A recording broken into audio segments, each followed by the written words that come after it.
آئیے آج تاریخ کے ایک ایسے باب کو کھولتے ہیں جس نے انسانیت کا رخ ہی بدل کر رکھ دیا۔ یہ کہانی ہے حضرت نوح علیہ السلام کی، ایک ایسی داستان جو رہتی دنیا تک یاد رکھی جائے گی۔ سوچنے کی بات ہے نا، کوئی بھلا پہاڑ کی چوٹی پر جہاں دور دور تک پانی کا نام و نشان نہ ہو، ایک بہت بڑی کشتی کیوں بنائے گا؟ یہ سوال ہی اس پوری کہانی کا مرکز ہے۔ تو چلیں اس کے پیچھے چھپی وجہ کو جانتے ہیں اور اس داستان کی گہرائی میں اترتے ہیں۔ دیکھیں، یہ صرف ایک سیلاب یا طوفان کی کہانی نہیں ہے، بالکل نہیں۔ یہ کہانی ہے ایک ایسے ایمان کی جو پہاڑوں سے زیادہ مضبوط تھا، ایک ایسے طوفان کی جس نے پوری دنیا کا نقشہ بدل دیا، اور سب سے بڑھ کر یہ انسانیت کے لیے ایک بالکل نئے آغاز کی، ایک نئی صبح کی داستان ہے۔ تو کہانی شروع ہوتی ہے ایک ایسے وقت سے جب دنیا کہہ لیں کہ اپنی راہ بھٹک چکی تھی، لوگ ایک خدا کو بھول گئے تھے۔ چلیں دیکھتے ہیں کہ آخر وہ حالات تھے کیا، وہ کیا وجوہات تھیں جن کی بنا پر ایک پیغمبر کی ضرورت پڑی۔ ذرا تصور کریں، حضرت آدم علیہ السلام کے بعد تقریباً 1000 سال بیت چکے تھے۔ دنیا آباد ہو رہی تھی، انسان پھیل رہے تھے، لیکن وہ سب سے بنیادی بات بھول گئے تھے، یعنی ایک اللہ کو۔ اس کی جگہ انہوں نے اپنے ہی ہاتھوں سے بت تراش لیے تھے اور انہیں کی پوجا کرنے لگے تھے۔ وہ سمجھتے تھے کہ یہی بت ان کی قسمت کے مالک ہیں۔ اچھا، تو ایسے ہی ماحول میں جب ہر طرف گمراہی تھی، اللہ نے حضرت نوح علیہ السلام کو بھیجا، لیکن ان کا کام کوئی آسان نہیں تھا، نہیں، بلکہ یہ تو ایک ایسی جدوجہد کا آغاز تھا جو صدیوں تک چلنی تھی، ایک بہت ہی صبر آزما سفر۔ 950 سال! ذرا اس عرصے پر غور تو کریں، یہ کوئی 10-20 سال کی بات نہیں، یہ تقریباً 1000 سال ہیں۔ ایک ہی پیغام، دن رات، سالوں سال، ایک ایسی قوم کو سنانا جو سننے پر راضی ہی نہیں تھی۔ یہ صبر کی انتہا ہے، استقامت کی ایک ایسی مثال جس کی نظیر ملنا مشکل ہے۔ اور ان کی قوم کا جواب کیا تھا؟ وہ سیدھا سیدھا انکار کر دیتے تھے۔ صرف انکار ہی نہیں بلکہ وہ تو مذاق اڑاتے، توہین کرتے۔ وہ کہتے، ارے تم تو ہم جیسے ہی ایک عام انسان ہو، تم میں ایسی کیا خاص باتیں بھلا کہ ہم تمہاری بات مانیں؟ تو اتنے لمبے عرصے میں ہوا یہ کہ معاشرہ بالکل 2 ٹکڑوں میں بٹ گیا۔ ایک طرف تھے مٹھی بھر ایمان والے، زیادہ تر غریب کمزور لوگ جن کے دلوں میں سچائی اتر گئی تھی، اور دوسری طرف کون تھے؟ قوم کے طاقتور امیر سردار جو نہ صرف حضرت نوح کا مذاق اڑاتے تھے بلکہ ان کی مخالفت میں سب سے آگے تھے۔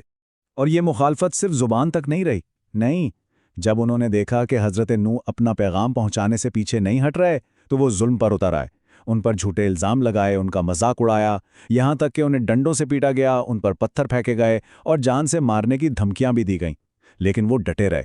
950 سال! اتنی لمبی جدوجہد کے بعد بھی جب قوم نے صاف انکار کر دیا تو اب کہانی میں ایک بالکل نیا موڑ آنے والا تھا۔ اللہ کی طرف سے ایک ایسا حکم آیا جو کسی کی سمجھ میں نہیں آ رہا تھا، ایک ایسا حکم جو انسانی عقل سے بالکل باہر تھا۔ اور وہ حکم تھا کیا؟ ایک پورا منصوبہ تھا۔ سب سے پہلے درخت لگاؤ، پھر 100 سال سے بھی زیادہ ان کے بڑے ہونے کا انتظار کرو، اور پھر ان درختوں سے ایک بہت بڑی کشتی بناؤ۔ اور کہاں؟ کسی ساحل پر نہیں بلکہ ایک اونچے پہاڑ پر۔ سوچیں ذرا، کتنا عجیب حکم تھا یہ۔ اب جب لوگوں نے حضرت نوح کو پہاڑ پر کشتی بناتے دیکھا تو ان کا مذاق اڑانا اور بڑھ گیا۔ وہ ہنستے تھے، تانے دیتے تھے، ارے یہ بوڑھا تو لگتا ہے سٹھیا گیا ہے، ارے بھائی یہ کشتی سمندر تک کیسے پہنچے گی؟ یہاں تو پانی کا ایک قطرہ نہیں ہے۔ وہ انہیں بے وقوف سمجھتے تھے۔ لیکن یہ کوئی معمولی کشتی نہیں تھی، اس کا ڈیزائن بھی اللہ کی طرف سے تھا۔ اس کی 3 منزلیں تھیں، 3 الگ الگ ڈیک۔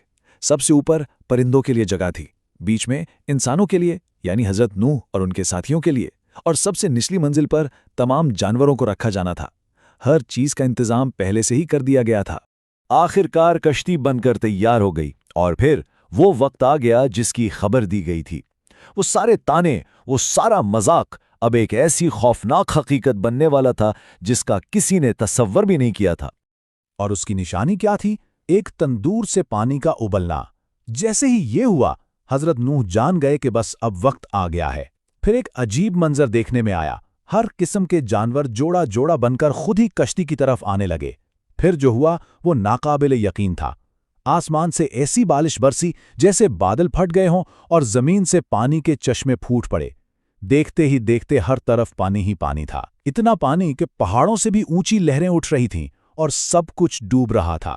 یہ سفر کوئی 1-2 دن کا نہیں، پورے 150 دن تک جاری رہا۔ اور یہ ایک بہت ہی اہم نقطہ ہے، ایمان کا تعلق خون کے رشتے سے نہیں بلکہ دل سے ہوتا ہے۔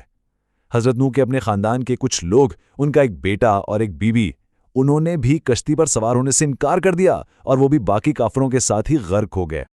اور جانتے ہیں کل کتنے انسان اس کشتی پر سوار تھے؟ صرف 80 کے قریب۔ جی ہاں، 950 سال کی تبلیغ کے بعد اتنی بڑی دنیا میں سے صرف 80 لوگ۔ یہ بات ہمیں سوچنے پر مجبور کرتی ہے کہ حق پر ہونے کے لیے تعداد کا زیادہ ہونا ضروری نہیں۔ کئی مہینے پانی پر سفر کرنے کے بعد آخرکار وہ وقت آیا جب پانی کم ہونا شروع ہوا، طوفان تھم چکا تھا، اور اب انسانیت کے لیے ایک بالکل نئی پاک صاف دنیا میں ایک نئے باب کا آغاز ہونے والا تھا۔ حضرت نوح نے زمین کا پتہ لگانے کے لیے ایک پرندے کو بھیجا۔ جب وہ پرندہ واپس آیا تو اس کی چونچ میں زیتون کی ایک چھوٹی سی شاخ تھی۔ یہ ایک نشانی تھی، ایک امید کی کرن کہ پانی اتر چکا ہے اور زمین قریب ہے، اور یہی زیتون کی شاخ آج پوری دنیا میں امن کی ایک بہت بڑی علامت بن چکی ہے۔ اور پھر 150 دن کے اس لمبے سفر کے بعد کشتی جودی نامی ایک پہاڑ پر جا کر ٹھہر گئی۔ کشتی سے اترنے پر سب سے پہلے جانوروں اور پرندوں کو آزاد کیا گیا تاکہ وہ اس نئی دنیا کو پھر سے آباد کریں۔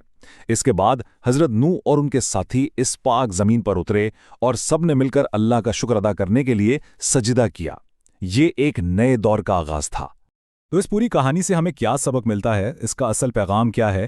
یہ صرف ایک تباہی اور بچاؤ کی کہانی نہیں ہے، یہ ہمیں سکھاتی ہے کہ ایمان کتنا طاقتور ہو سکتا ہے، صبر کا پھل کیسا ہوتا ہے، اور سب سے بڑھ کر یہ اس امید کی کہانی ہے کہ چاہے حالات کتنے ہی خراب کیوں نہ ہو جائیں، ہر تباہی کے بعد ایک نیا آغاز ہوتا ہے اور ہر تاریک رات کے بعد ایک روشن صبح ضرور آتی ہے۔